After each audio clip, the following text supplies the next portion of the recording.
My name is King Nebuchadnezzar, and you will have heard of me.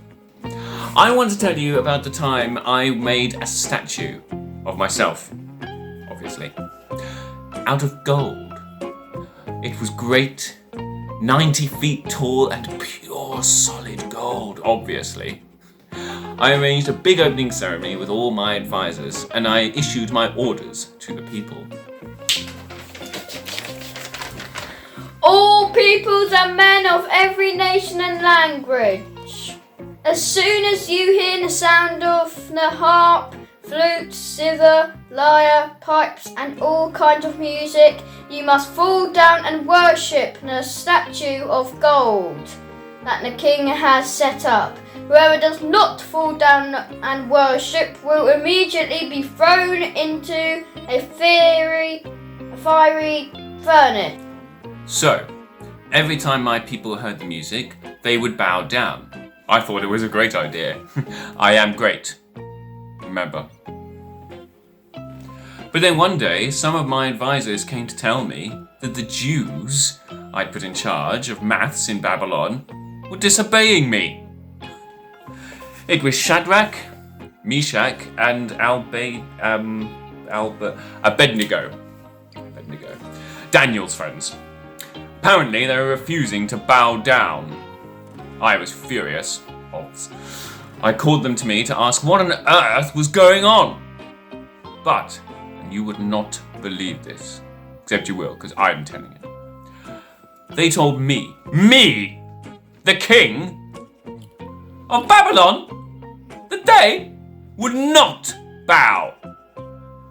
They would not worship me, nor any of my gods, because they reckoned that their God was the one and only God.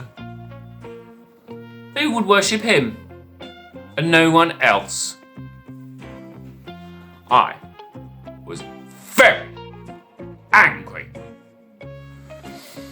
I reminded them about the fiery furnace, all the flames, but they couldn't care. They said that their God would save them, and that even if he didn't, they still wouldn't bow down to me. Well, I proper lost it. And I ordered my soldiers to get the fiery furnace going, 7 times hotter than usual. Then I had that Shadrach, Meshach, and Abednego tied up and thrown in. It was so hot, though, that my soldiers burned to death with them as well. That'll teach them. Except that then something amazing happened. When I looked into the furnace, there were 4 men walking around calmly, calm as you like. One of the men looked different, like an angel. Well, I quickly called them to come out, and they did. No injuries, no burns, bruises, nothing. Completely unharmed. Not one hair on their head was singed. They didn't even smell of smoke. I've never seen anything like it. I mean, praise be to God. The God of Shadrach, Meshach, and the other one. Abednego. And of the angel. The angel that he sent to rescue them. To rescue his servants. They praised him. And then they were willing to die rather than worship any other god but their own. Rather than worship me. So, I was so impressed with them and their god that I promoted them. And of course, I issued new decrees. All peoples and men of every language, whoever says anything bad about the God of Shadrach, Meshach, and the Abednego will be cut up into pieces, and his house will be burnt.